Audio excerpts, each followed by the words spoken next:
अस्सलाम वालेकुम dear students. उम्मीद है आप सब खैरियत से होंगे। लास्ट टाइम हमने कूलम्स लॉ जो है उसको थोड़ा सा पढ़ा था, ठीक है। आज फर्दर जो है कूलम लॉ को थोड़ा सा और एक्सप्लेन करते हैं।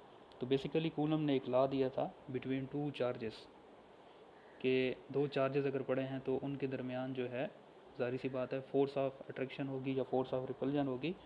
सो उसी फोर्स को कूलम ने जो है वो कैलकुलेट किया था। आज हम फर्दर बिलफर्ज हमारे पास उसी तरह दो चार्जेस हैं और यहाँ पे इस केस में आपके पास दोनों सेम हैं चार्जेस, यानी ये आपके पास Q1 है और ये जो चार्ज है ये आपके पास Q2 है, ठीक है। तो ये एक दूसरे पे फोर्स लगाएंगे, ठीक है, और ये डिस्टेंस जो है R पे पड़े हुए हैं, यानी इनके दरमियान जो फासला है वो R है। सो लास्ट टाइम जब हमने डेरिवेशन की थी और हमारे पास जो रिज़ल्ट आया था कि उन पे जो कोलम्बिक फोर्स लगेगी वो आपके पास K Q1 Q2 by R का स्क्वायर। सो Q1 Q2 ये दो चार्जेस हैं और R क्या है, डिस्टेंस।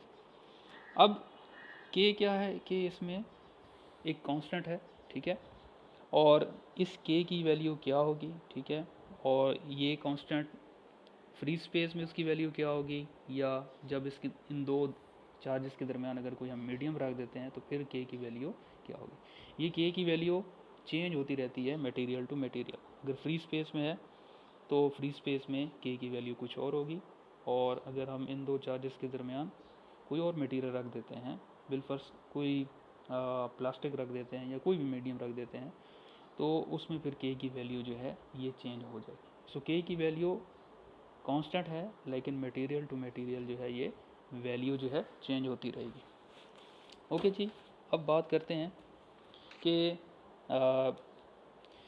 चूँकि फोर्स है तो फोर्स एक आपको पता है वेक्टर क्वांटिटी है, ठीक है, डायरेक्शन होती है।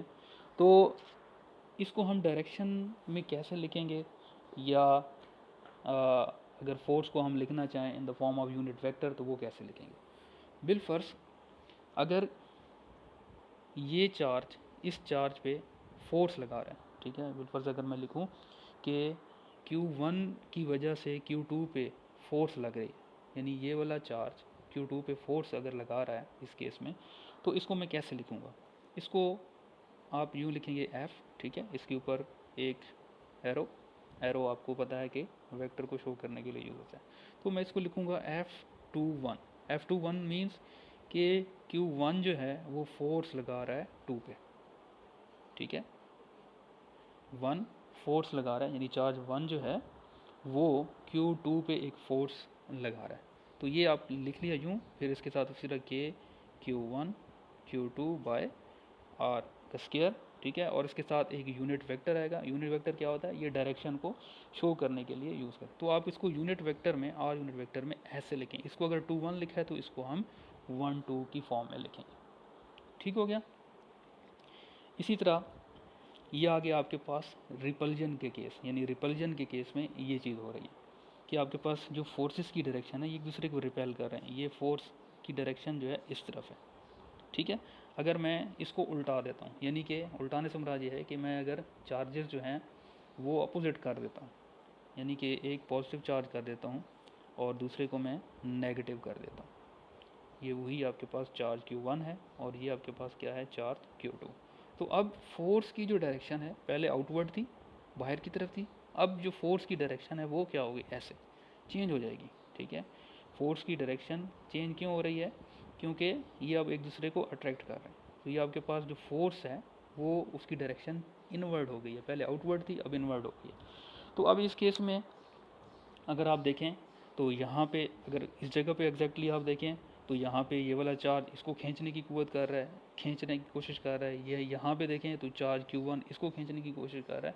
सो इस केस में अगर मैं लिखना चाहूँ कि अगर 2 जो है 1 को खींचने की कोशिश कर रहा है, तो अब किस तरह इसको मैं लिखूँगा, मैं इसको लिखूँगा F ऑफ 1, ऊपर इसी तरह एरो हेड आएगा 1 2, यानी कि 2 1 पे फोर्स लगा रहा है, ठीक है।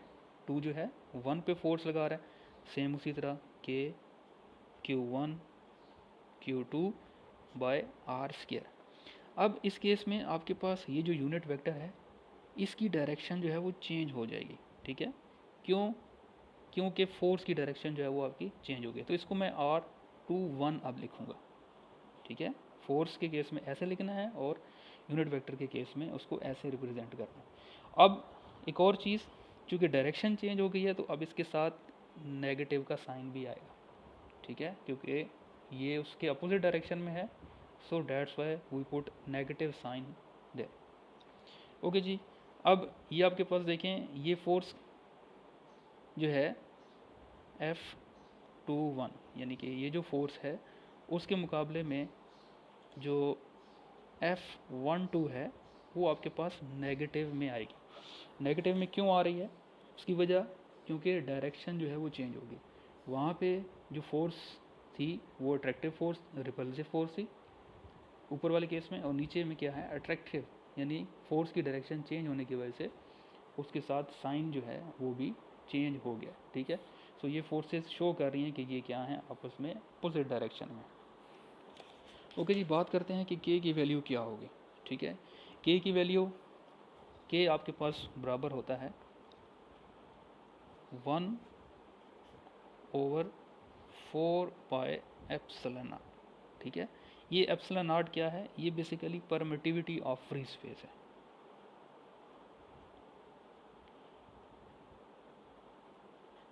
परमिटिविटी, ठीक है, इसको एप्सिलॉन नॉट से इसको पढ़ते क्या है, epsilon not, permittivity of free space, ठीक हो गया।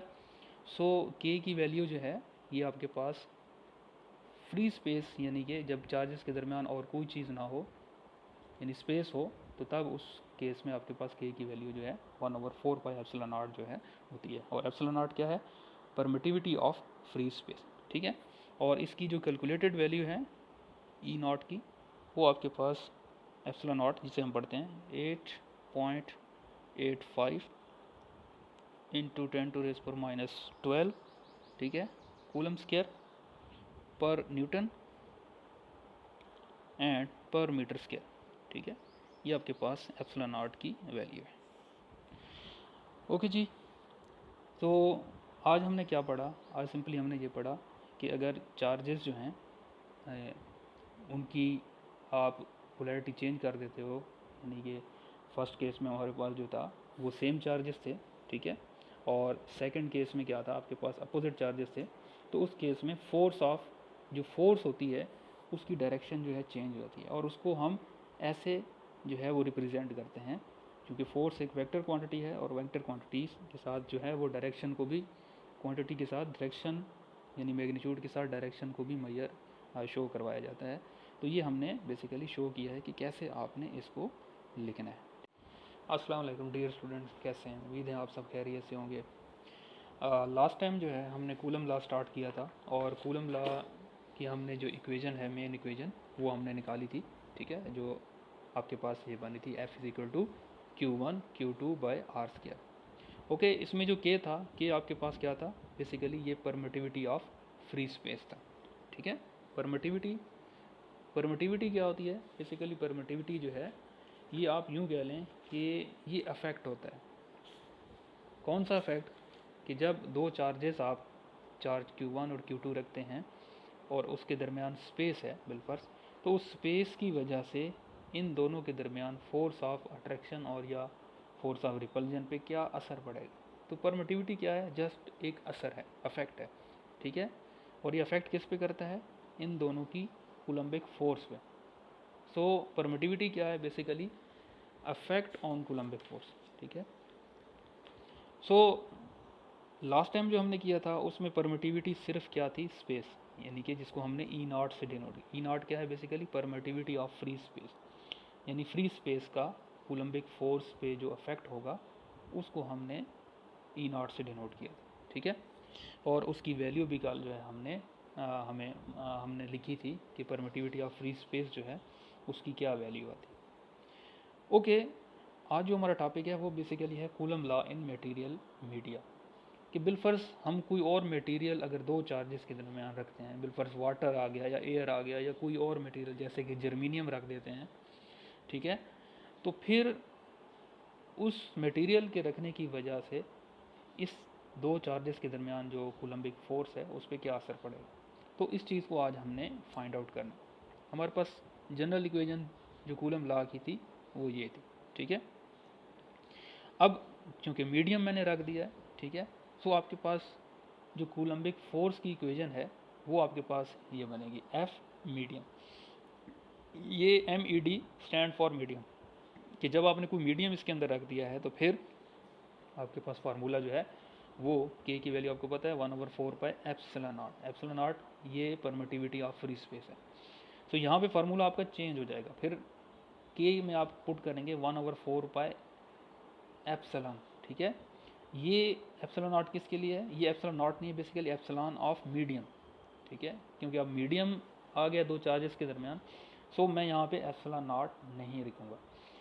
उसी तरह दो चार्जेस हैं Q1 Q2 by R square, ये मेरे पास इक्वेशन नंबर 1 है, ठीक है। इसको मैं यहाँ पे स्टॉप कर देता हूँ। इस प्रूफ को करने से पहले आपको रिलेटिव परमिटिविटी का पता होना चाहिए कि रिलेटिव परमिटिविटी जो है वो क्या होती है। रिलेटिव परमिटिविटी से मुराद ये है कि अगर कोई हम मीडियम जो है दो चार्जेस के दरमियान रख रहे हैं, जैसे वाटर रख रहे हैं, तो रिलेटिव परमिटिविटी क्या होगी, परमिटिविटी ऑफ दिस मीडियम, ये बेसिकली रेशो होती है, ratio of medium to ratio of free space, ठीक है। रिलेटिव परमिटिविटी को मैं डिनोट करता हूँ ई आर से, सिंपली ये रिलेटिव परमिटिविटी है। तो ये बेसिकली क्या है, रेशो है, रेशो ऑफ किसकी रेशो जी, permittivity of medium to permittivity of free space, simply, ठीक है। परमिटिविटी ऑफ मीडियम और परमिटिविटी ऑफ फ्री स्पेस, यानी इसकी जो रेशो है वो आपके पास रिलेटिव परमिटिविटी कहलाती है। ओके जी, यहाँ से अगर मैं ई मीडियम यानी एप्सिलॉन ऑफ मीडियम यानी परमिटिविटी ऑफ मीडियम निकालना चाहूँ तो निकाल सकता हूँ। ये उधर जाके मल्टीप्लाई हो जाएगा, सो एप्सिलॉन ऑफ मीडियम, ये उधर जाके एप्सिलॉन नॉट मल्टीप्लाई हो जाएगा, सो ये आपके पास क्या आ जाएगा, इनटू ई ऑफ आर, ठीक है। E of R stand for relative permittivity.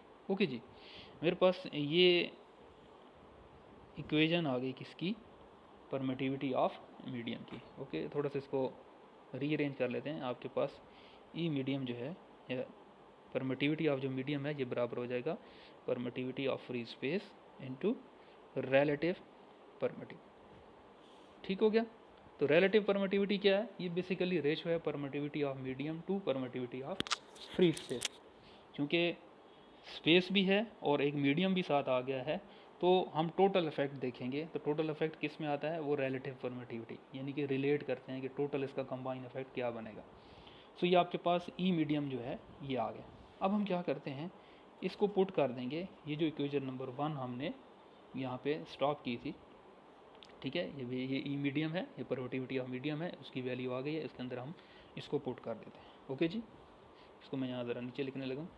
सो ये आपके पास इक्वेशन बन जाएगी एफ मीडियम, ठीक है, चलें, ये आपके पास हो जाएगी 1/4 पाई, ठीक है, परमिटिविटी ऑफ मीडियम, मैंने वैल्यू जो है इसके अंदर पुट कर दी है, इनटू रिलेटिव परमिटिविटी, और इसी तरह Q1 Q2 by R square, ठीक है।